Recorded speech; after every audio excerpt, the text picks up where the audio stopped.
these publications did great harm. Today in court, the United States government admitted that there is not a single person anywhere that they can produce that was actually harmed by these publications. Hopefully this is the end, not just of the case against Julian Assange, but the end of the case against journalism. Thank you.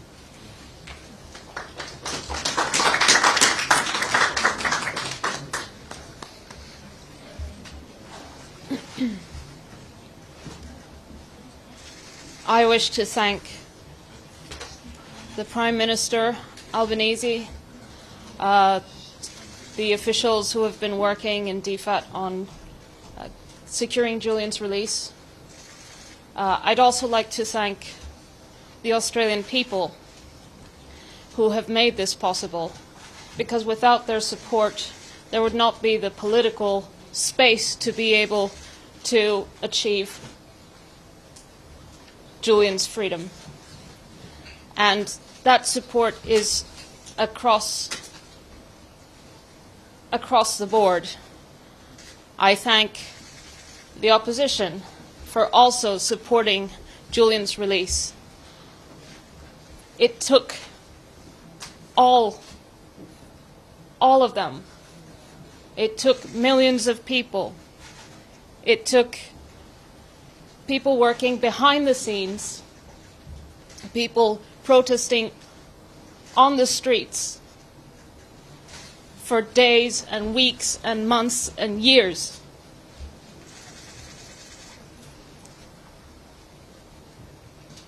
And we achieved it.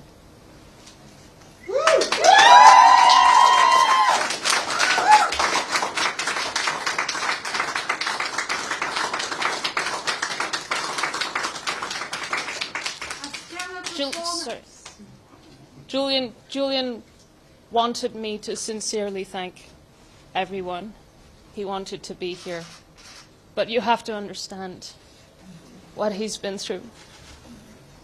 He needs time. He needs to recuperate. And this is a process. I ask you, please, to give us space, to give us privacy,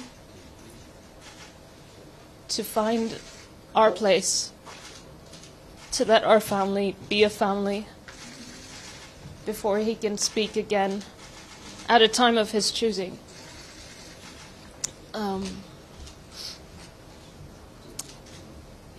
I think it's important to recognize that Julian's release and the breakthrough in the negotiations came at a time when there had been a breakthrough in the legal case in the UK, in the extradition, where the High Court had allowed permission to appeal. There was a court date set for the 9th and 10th of July, an upcoming court date in which Julian would be able to raise the First Amendment argument at the High Court. And it is in this context that things finally started to move. I think it revealed how uncomfortable the United States government is in fact of having these arguments aired, because this case, the fact is that this case is an attack on journalism, it's an attack on the public's right to know, and it should never have been brought. Julian should never have spent a single day in prison. But today we celebrate, because today Julian is free.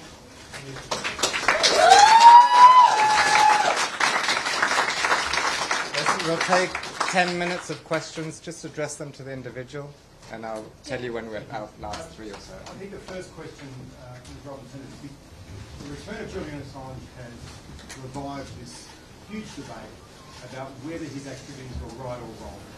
And we've seen political figures in the US and in Australia here say that he's no hero, that his disclosures put lives at risk. Some Democrats don't like the disclosures about Hillary Clinton, for instance. What's your response to this sort of fundamental argument that's been made against Julian Assange, that he put lives at risk, for instance, and that his disclosures were not in the public interest? Well, to start with, There's no evidence of any actual harm, and that's exactly what the US government acknowledged in court today in Saipan. So there is no evidence that anyone was physically harmed as a result of those publications. The public interest in those publications is clear. Evidence of war crimes, that the US had not disclosed the extent of civilian casualties in Iraq and Afghanistan, the use of torture and other forms of human rights abuse around the world. There is no denying the public interest in WikiLeaks publications, which is reflected in the reasons why WikiLeaks has won the Walkley Award for Most Outstanding Contribution to Journalism, the Sydney Peace Prize, the fact that Julian's been nominated for the Nobel Peace Prize every year since those publications. So to suggest that this was not in the public interest, I don't understand the basis upon which they could possibly suggest that. And so I think this is clear. Stella, can we have a question for you? That moment on the tarmac where you embraced Julian, it must have been incredibly surreal. Was that the moment you realised that this was over, that he was fine? Yes, I was overcome by emotion when I first heard that there were crowds cheering that I didn't even know were there behind a fence because it was dark. And then I heard them cheer more and more and flashes, and then I turned the corner and then I saw that Julian was coming, and we embraced, and I mean, I think you've seen the pictures. I don't want to express in words what is obvious from the image. Stella, what comes next for Julian Assange? Will this revitalize? What happens? What's next? Julian needs time to recover, to get used to freedom. Someone told me yesterday who had been through something similar that freedom comes slowly, and I want Julian to have that space to rediscover freedom slowly and quickly. Yes, as one of my colleagues mentioned the Podesta files earlier, I think he may not have read them. Could you, now you have the opportunity, just remind us of how that actually reformed the DNC and the corruption within? The Podesta files were really good for the Democratic National Congress, yes?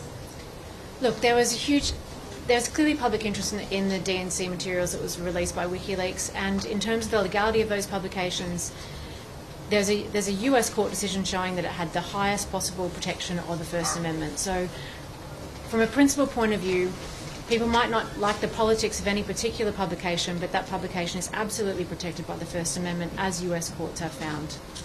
Ken, are there any post-release conditions for Julian, parole periods? The US has said that he's banned from returning to certain put in the US, gag orders, anything like that. And can you and Barry give us a sense of the negotiations with the DOJ, particularly given that Julian's strong view that he was not guilty of the crime? I think it's best Barry speaks to the terms of the plea deal. There are absolutely no restrictions on Julian. The case against him is over. There is no gag order. There are no other restrictions. He is going to be able to go back to whatever life he chooses to build with Stella and his family.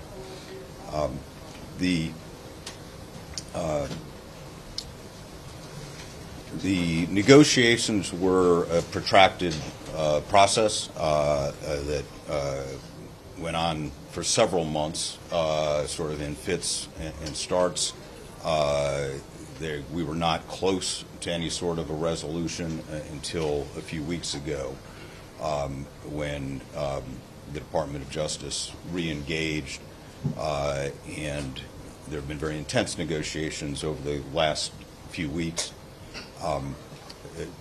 One thing we were very clear about was that any resolution would have to end this matter, and that Julian would be free, that he was not going to do additional time in prison, he was not going to do time under supervision, he was not going to do time under a gag order. So that was one absolute requirement. Another significant point of negotiation was where the plea would be taken. Julian did not want to come to the United States in any form. Ultimately, obviously, we negotiated Saipan under conditions where he would be released in the UK. He would come to Saipan not as a prisoner of the United States or of the United Kingdom, and that we would come in and leave on the same day, which is exactly what happened. And other provisions of the plea that were very significant. The United States agreed that they are not going to bring any other charges against Julian for any conduct, any publications, any news gathering, anything at all that occurred prior to the time of the plea. So even if he had prevailed in the extradition proceeding, that would have just resolved this case. This resolves any possible case that the United States could bring against Julian for any subject matter. So that was obviously very significant to us. Stella, thank you. Jen and also Stella, you called yesterday your hopes for a pardon to be granted to Julian. How do you see that playing out? Would you like the Australian government to support that call? What can be possibly done to actually achieve that outcome?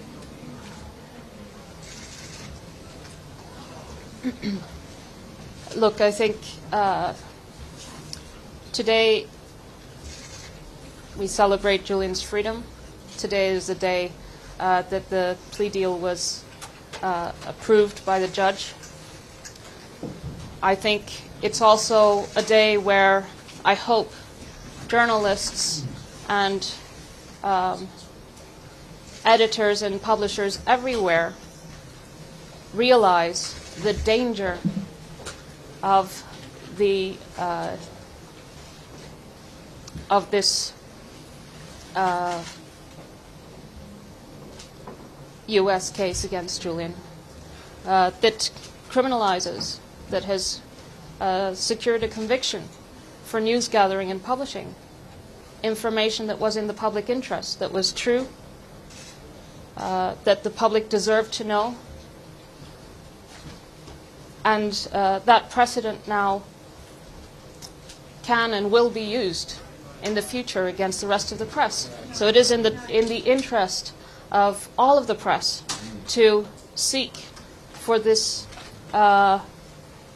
current state of affairs to change through reform of the Espionage Act, through increased press protections, and yes, eventually, when the time comes, not today, a pardon.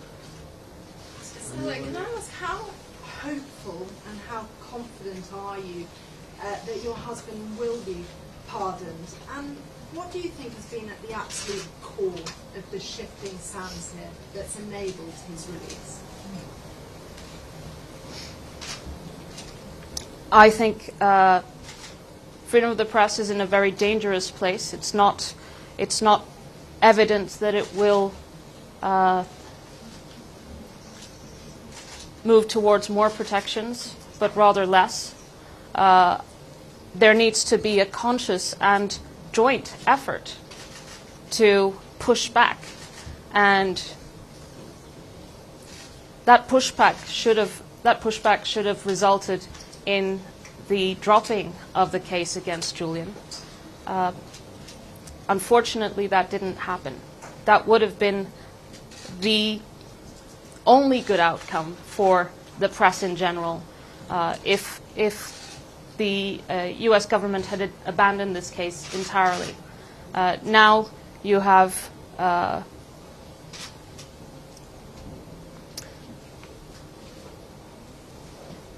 the press in a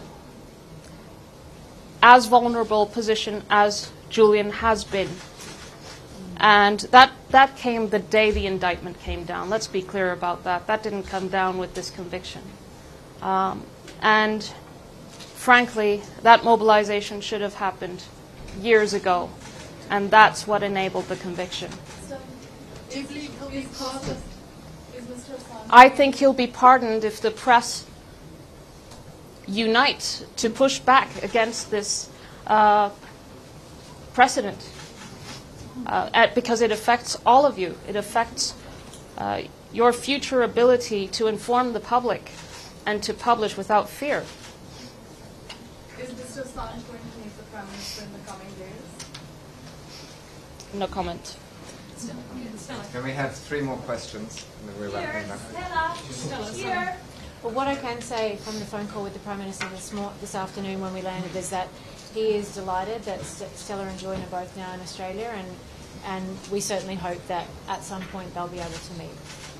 Does Julian plan to keep going with WikiLeaks and publish more documents, more journalism? Look, he just arrived in Australia after being in a high-security prison for over 5 years and a, how long? 72-hour flight or something like that. It's premature. Julian has to recover. That's the priority. And the fact is that Julian will always defend human rights, will always defend victims. He's always done that.